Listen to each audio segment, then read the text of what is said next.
I love Kurseong এই দেখুন লেখা আছে এখানে এখানে লর্ড অফ হনুমান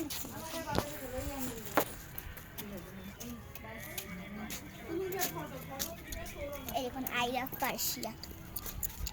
এখানে চা বাগান আছে ওখানে পাহাড় আছে আর মেঘে পুরোটা ঢেকে গেছে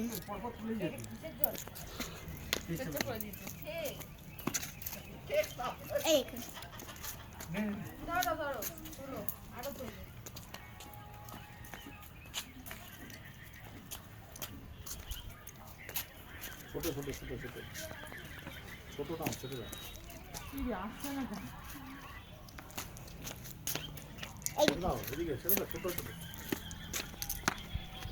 তুই নাচবি না হয়েছে অনেকগুলো তুলে দেখ এই রাস্তাটা ফাঁকা কর গাড়ি আসছে মাম একটু আয় আরে পেছনটা আসো না দেখ এদিকে আয়